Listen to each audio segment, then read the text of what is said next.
When we look out into the world right now and we see COVID cases, we see in our church family COVID cases, we see the upheaval of our nation, we see the racial divide, we see all of these things, the riots and all the stuff, right?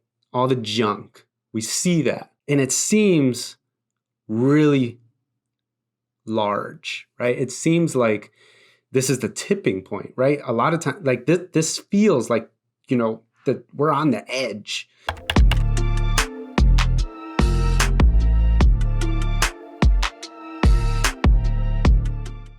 Hello, and welcome back to another Wednesday devotional. My name is Pastor Mario. I am a pastor here at Living Hope Church in Medina, Ohio. Now, if you're watching for the first time on video, we are recording this on video. We're going to start putting it on our YouTube channel and on our website because we want to open up as many avenues as we can for people who may not listen to podcasts, but maybe watch YouTube and maybe watch videos. And so we are doing that. If this is your first time watching on video, welcome. We have a Wednesday devotional every Wednesday. We just want to look into God's word and find what the Lord is speaking in the day-to-day moments after Sunday service and before the next Sunday, but during the nitty and the gritty day-to-day routine of life. What is God saying to us? What is He encouraging us with in His Word? And that is the main goal of the Wednesday devotional. And if this is not your first time and you've been listening on our podcast, welcome back. Thank you for listening to us and to be joining with us today. So today we are going to be talking about something that I think we all can relate to. I think in this time, in our nation, in our season of life, I think we can all agree that it's no stretch to say that 2020 has been quite the hurdle, and it's a mountain that we're still climbing, and we're not necessarily over the top yet. We're in the middle of the climb, and I think the Lord really has a lot to say in this time, because I think what can tend to happen is we can believe a lot of lies during this time. We could believe things like God is not actually moving, that God is not doing things in this time with COVID and the upheaval in our nation and all the facets that is. It's easy to believe that God has forsaken us or that He has somehow removed from this, or His hand has kind of been removed from our life if we're experiencing difficulty, if we're sick with COVID, if we know someone who has passed away from COVID. It's easy to fall into those lies and believe like, God, where were you in that time? Where are you now in this time as cases are surging, as our church is experiencing some cases? Where are you, Lord? And it's also easy to believe that God is not working in us. It's even easier to believe that God isn't necessarily working in me. Maybe I have responded in ways that I usually wouldn't respond in that way. Maybe I've lacked in grace or mercy, or I've lacked in initiating devotional time with the Lord, or whatever the case may be. There's a lot of different things happening, and I think it's easy to believe that God is not working in our moment, but also not working in us, and God's word comes against that. We're going to read something in 2 Corinthians chapter 4 today. I'm going to get right into it. This is what it says in chapter 4, 2 Corinthians, verse 7. This is what it says, "But we have this treasure in jars of clay to show that the surpassing power belongs to God and not to us. We are afflicted in every way, but not crushed, perplexed, but not driven to despair, persecuted, not forsaken, struck down, but not destroyed, always carrying in the body the death of Jesus, so that the life of Jesus may also be manifested in our bodies. For we who live are always being given over to death for Jesus' sake, so that the life of Jesus may also be manifested in our mortal flesh. So death is at work in us, but life in you." Let me skip down to verse 16. This is what it says. "So we do not lose heart. Though our outer flesh is wasting away, our inner self is being renewed day after day. For this light and momentary affliction is preparing for us an eternal weight of glory beyond all comparison, as we look not to the things that are seen, but to the things that are unseen.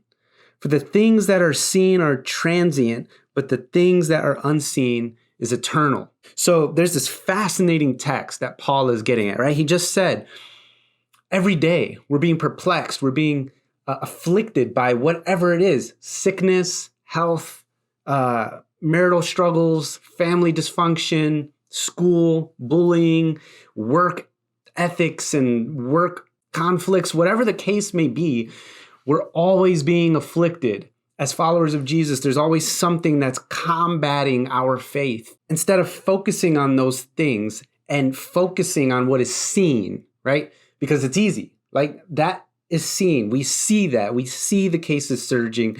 We see the upheaval in our nation. We see the conflict, whatever the case may be, the struggle, the habitual sin, the whatever the case is in your life, we see it, right? We see it very clearly. But he's saying, we look not to the things that are seen. Our focus is not on the things that are seen, but onto the things that are not seen. What is it that we don't see?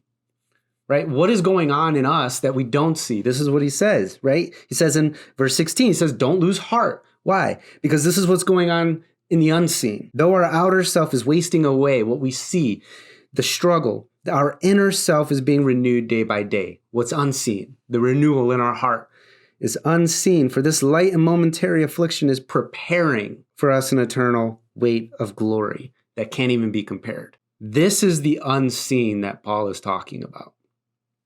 This renewal in our hearts day by day, even when we don't believe it's actually happening, right? We don't believe sometimes that God is working and doing and renewing and all that stuff in us when on the outer self, all we see is death and decay and wasting away. When that's all that we see, it's easy to just believe that that's all that we are. But Paul is saying, no, God is working in the jars of clay. We have this treasure in jars of clay in this mortal body of mine that's experiencing death every day. God is renewing me day after day to be made after the image of his Son. But I think it's interesting what he says here in verse 17. He says, this light and momentary affliction, first of all, light and momentary affliction.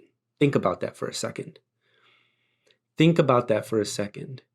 When we look out into the world right now and we see COVID cases, we see in our church family COVID cases, we see the upheaval of our nation, we see the racial divide, we see all of these things, the riots and all the stuff, right? All the junk. We see that. And it seems really large, right? It seems like this is the tipping point, right? A lot of times, like this feels like, that we're on the edge. But he's saying it's light and it's momentary. It's light in the sense that compared to the glory that's going to come when Jesus comes, this is nothing. This is nothing to even be compared. This affliction to the work that God is doing in your heart cannot even be compared because it is light. It is light and it's momentary. And I think that's important too. This is not going to be forever.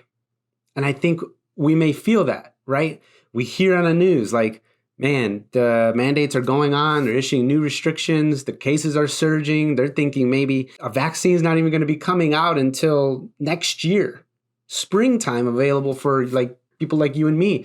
And so it can feel like, man, this is going to be how it is always. Like, is this how it's always going to be for church and for the people of God and schools and teachers and healthcare workers and stuff? It's easy to believe that this is how it's going to be, but he says it's momentary. This affliction is light and it's momentary, but it's also doing something to bring God more glory. This light and momentary affliction is not in vain. It's doing something. It's doing something in the unseen, right? He says, it's my momentary affliction is actually preparing for us, for you and for me, an eternal weight of glory. The glory that we are going to experience when Jesus comes back and he renews everything and he wipes away every tear, every sickness, every infirmity. Read Revelation 21. When that happens, the glory and the weight of glory that we will experience there will be that glory because of the afflictions that we went through right now. It is preparing for us an eternal weight of glory. It is not in vain what you are going through. It is not in vain, healthcare worker, that you are struggling right now, right? It's not in vain right now, teacher who is struggling right now with the kids online. It's not in vain for you, pastor, that church is being shut down and we're going online and even cases are coming up in our congregations. It's not in vain for you who has been afflicted by this virus and has survived. It's not in vain for you who have lost a loved one because of this virus. It's not in vain.